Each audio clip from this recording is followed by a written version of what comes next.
I'm Madison and welcome back to my channel, Mad Crafty. Today I'm going to teach you how to glitter a champagne bottle or a regular bottle. It's really very easy, so let me show you how to do it. First, you're gonna need your bottle of choice. I'm using a bottle of Cristal that I actually stole from my brother, so I cannot wait for him specifically to see this. Anyway, so I'm gonna be adding glitter to the naked parts of the bottle, aka the parts that don't have labels. I call them naked. And then I'm using this chunky gold glitter. You're also gonna need a brush. I personally like to use a foam brush and Mod Podge. I'm using glitter Mod Podge because why not? More glitter. I also recommend using a bucket or a bin because glitter is gonna get everywhere if you're messy like I am. Now dip that foam brush in and apply a generous but even layer of Mod Podge in sections. Do this slowly, you don't want Mod Podge on the labels. But if you accidentally got a little Mod Podge on the label like I just did, take a clean foam brush and kind of just very quickly brush it off. And now the best part, pour some glitter on there, making sure you cover everywhere that you've applied Mod Podge.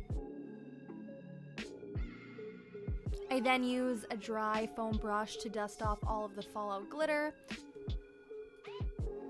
So now you're gonna do this to the entire bottle in sections in your bucket, making sure that you apply Mod Podge to every naked portion of the bottle. Then once again, I am dusting off any fallout and look at her shine. But we're not done yet. As you can see, when I touch it, glitter gets all over my hands and we don't want that, especially if we're gonna give this as a gift, so we need to bring out that Mod Podge again for our top layer. So now you're going to dip in that Mod Podge again, but this time rather than brushing on the Mod Podge, you kind of want to dab at it. If you brush it, the glitter is going to clump up and leave weird blank spaces, so make sure you are dabbing.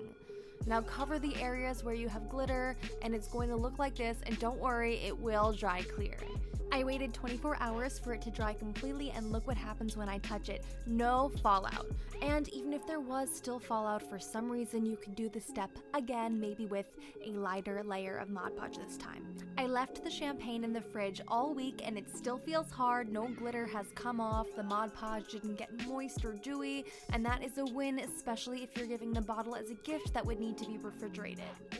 And remember, this doesn't have to be alcohol. You can do this with any bottle. Maybe you have a friend that loves Pellegrino, or a case of glass Coke bottles would look so cool covered in glitter too. And before I go, just a quick tip for glitter cleanup. Using a plastic funnel or making a funnel with some paper is really going to make getting that glitter back in the glitter bottle a lot easier, so definitely try that method when you're cleaning up. And there you have it. Also, FYI, this has been in the fridge for more than a week now, which is pretty amazing. I wanted to test it out. That means that the Mod Podge works perfectly, so definitely do that, especially if you're gonna be using a type of beverage that has to go into the fridge. Thank you so much for watching. If you like this video, I would love if you gave it a thumbs up and considered subscribing to my channel to see more crafts. You can find me on Instagram at madcrafty, and I'll see you next time. Bye!